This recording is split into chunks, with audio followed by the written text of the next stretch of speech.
Started in the very first day with a letter to all of the troopers and to the civilians as well of the multinational force Iraq. And in that, right up front, I wanted to establish the importance of securing the Iraqi people, the concept again that the human terrain is a decisive terrain and we must secure it, and the fact that you can only secure the people by living with them. And so I sought to convey that right up front, and also to do that in the remarks that I made following the change of command ceremony. I then gathered the leaders together and echoed those comments and gave a few more mentions of the big ideas that were going to evolve. Then over time, and literally in the first few days, changed the mission statement to focus again on securing the people and not to focus on transitioning to Iraqi security forces, which had been the previous focus, at least not until conditions warranted. And then over time, changed the campaign plan, the overarching direction. I issued counterinsurgency guidance. In one case, I actually provided it to General Odierno, and the operational level commander, the 3-star at that time, who spent the first 15 months or so of the surge in that position, then went home and ultimately came back over as a 4-star to replace me when I went home. So we had a number of these different mechanisms. And then I did it on a daily basis through the comments that I made in the battlefield update and analysis. We tried to make this a learning organization, to constantly be reflecting on what had transpired and what that meant for us. What actions did we need to take?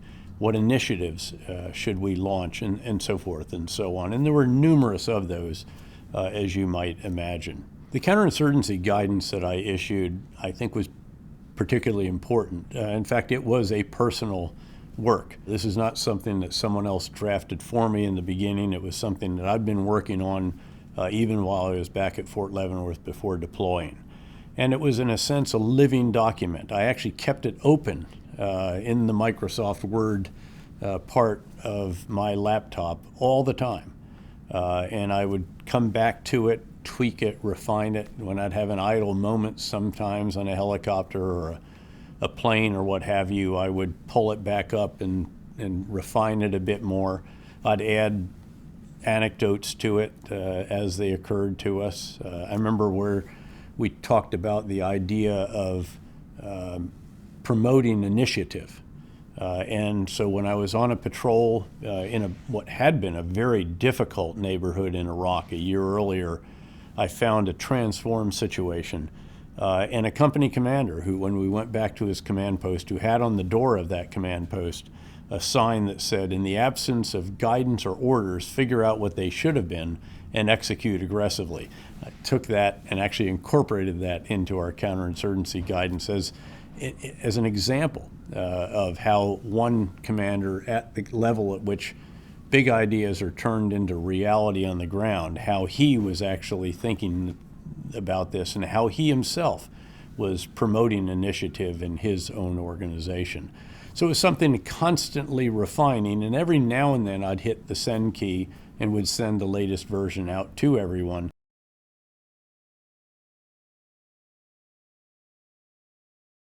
Well, in each case, there were formal activities and events that facilitated this communication.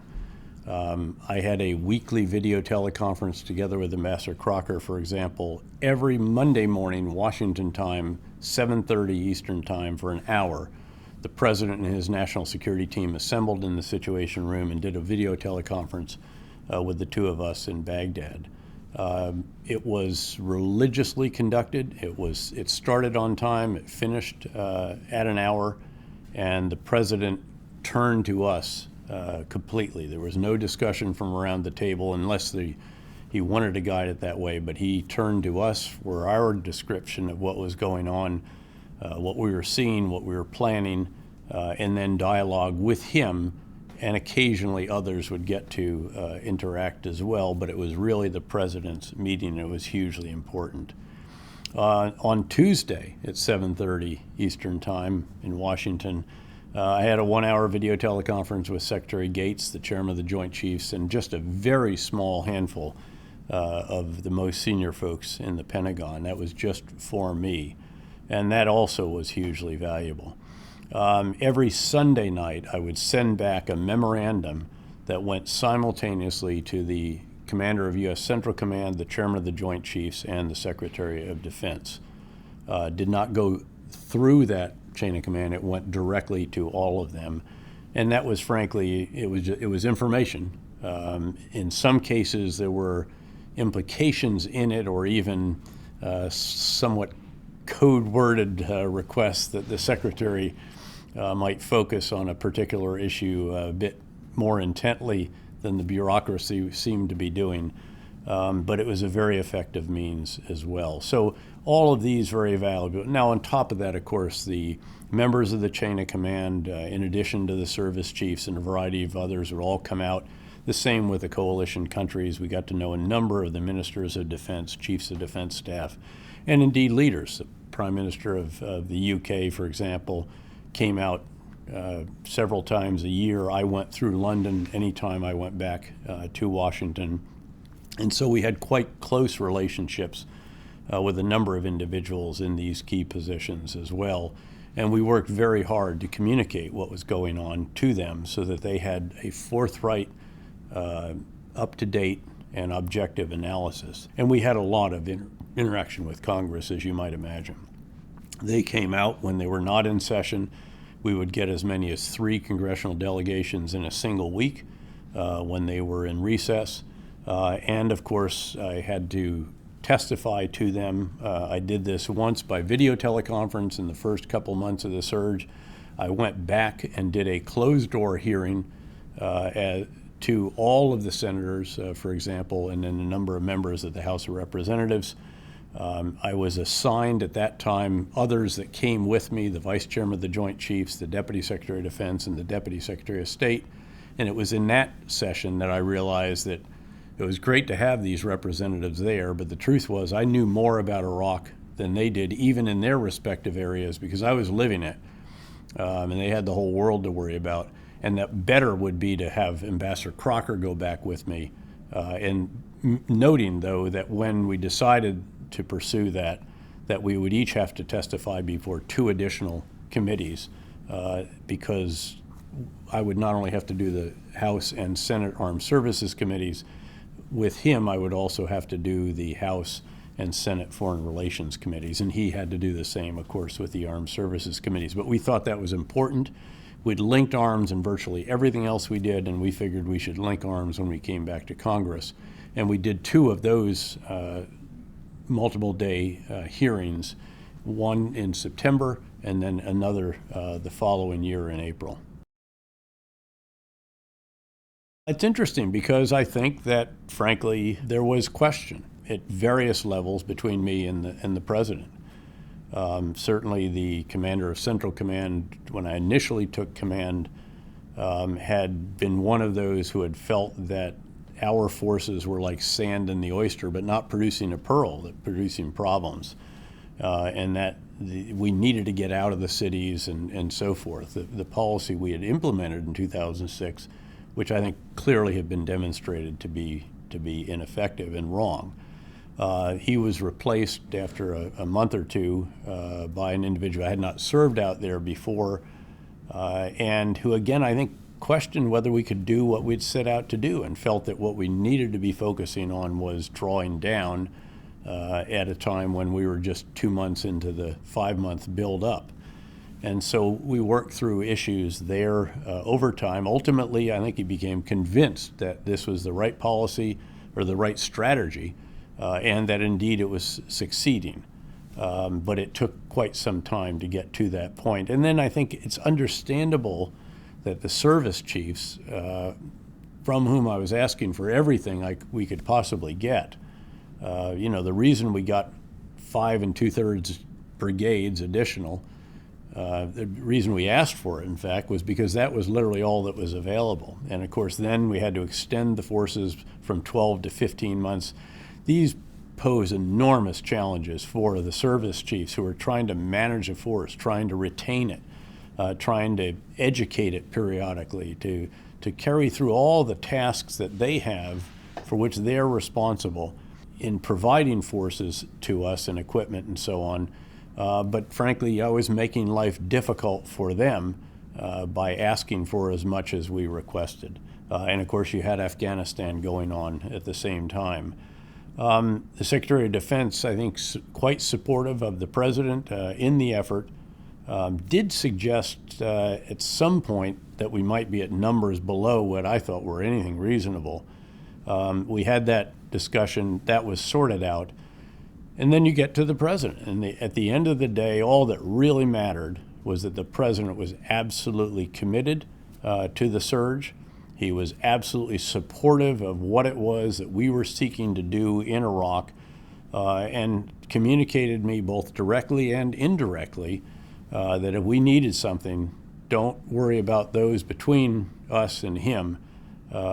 Ask for it, and he would do everything he could to try to support it. And indeed, we did. We did do just that. Once I got on the ground, I realized we really needed an additional division headquarters. That's a very substantial structure, but there was no way that Multinational Division Baghdad could manage all the brigade combat teams and other assets and areas that it was responsible for at that time. We recognized the need for an additional aviation brigade, again, way over 100 aircraft, a very substantial contribution, but also a substantial demand, again, on forces that were already stretched very thin and already had budgetary strain on the force issues and all the rest with which they were having to contend.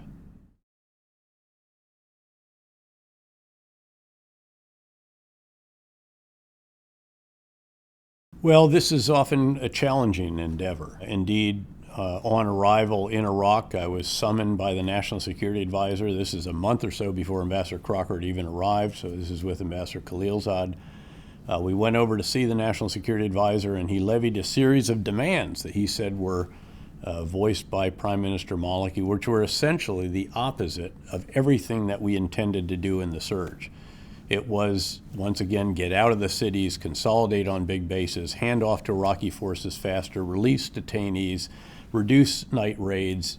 Again, 180 degrees different from what we intended to do and we're starting to implement. And that is where you have to be, I think, quite seriously straightforward. And I was. And I said, Dr. Muwafiq al-Rubai, with whom I'd worked as a 3-star when I was there, if this is truly what the Prime Minister wants and is going to direct, I think he probably should communicate that to President Bush in his regularly scheduled video teleconference. I'll be sitting in on it with him, as is customary with the ambassador, but he should know that if he does that, he will implement that without me, because I'll be on the next plane to the United States and I intend to take the policy with me. That was about as direct as it comes. There were only 1 or 2 other cases in which that kind of threat had to be put on the table. And indeed, I never heard anything about those demands again, although I was sweating bullets in the video teleconference the next day. So that's the kind of issue you work through. And in Iraq, I worked very, very hard with Ambassador Crocker so that the two of us were literally always together. When I had a meeting with Prime Minister Maliki, he came along. When he had a meeting with Prime Minister Maliki, I went along. And you just sat in different chairs. A couple of times would actually change places during a meeting so that the Prime Minister knew that it was now Ambassador Crocker's meeting, not mine, or vice versa. And we tried to be joined at the hip. We tried to achieve unity of effort among our respective organizations, to the point that he actually issued quite pointed statements a couple of times when it was clear that some diplomatic or other elements of the country team were not fully willing to cooperate, to coordinate, to synchronize actions with the military effort. We had similar situation in Afghanistan, challenges there as well in this regard, and perhaps a bit more so because this was not solely a U.S.-led multinational force. This truly was an international security assistance force. And I had a NATO senior civilian representative, numerous NATO ambassadors who were contributing substantial forces, and of course the U.S. ambassador, representative of the largest commitment all by far, but 100,000 out of 150,000 as opposed to, say, 165,000 in the situation of Iraq, with only tens of thousands of additional coalition forces. And so it was a bit more complicated there. The campaign plan that we had there could not be a U.S. civil military campaign plan as it was in Iraq, truly integrated. It rather had to be a military and overarching NATO campaign plan, and that was just much more cumbersome and much more challenging. And frankly, in the situation in Afghanistan, we had the additional complicating factor that the ambassador, someone who had had a very close relationship with President Karzai and earlier tours in uniform, did not have that kind of relationship as a diplomat because of some leaked cables and other unfortunate instances. But that meant that it was less possible to truly link arms every single time and go in together, or I might hear reverberations again, playback of what was in a particular cable where the ambassador said that President Karzai was an unsuitable partner or called other of his qualities into question. So it was a good bit more complicated in that regard there than it was in Iraq, where you had almost an ideal situation from a civil military perspective and total commitment from the President of the United States as well. At the end of the day, there is a limit to what a counterinsurgent force, a counterinsurgent commander can do. The host nation clearly has to take issues forward, has to take initiatives forward, has to take ownership over time. Inevitably, the counterinsurgent force is going to hand off tasks to the host nation, to their security forces and other authorities. Inevitably, over time, counterinsurgent force is going to draw down. At some point, it's going to go home. And then the host nation has to take that forward. What we should try to do always, of course, is to try to retain influence, try to retain capabilities that can both encourage and help and guide the host nation leader as he or she goes forward. And it was tragic to watch what happened as Prime Minister Maliki undid some of what it was that we did together. He and I were partners in reconciliation and bringing the Sunni Arabs back into the fabric of Iraqi society, in trying to get the Shia militia less visible, less influential, less problematic. And unfortunately, actions that he took after our combat forces left at the end of 2011 inflamed the very tensions that we'd reduced. It left the Sunni Arabs feeling alienated once again. He reneged on commitments that were made during our time together. He undid the process of reconciliation that we'd fought so hard to foster. His actions brought about the return of Shia militia to the streets. So you have to recognize, again, that it is host nation leadership at the end of the day. That is absolutely vital and key, and that's something that we have to keep in mind as we do, in fact, draw down, reduce our forces, and ultimately remove them.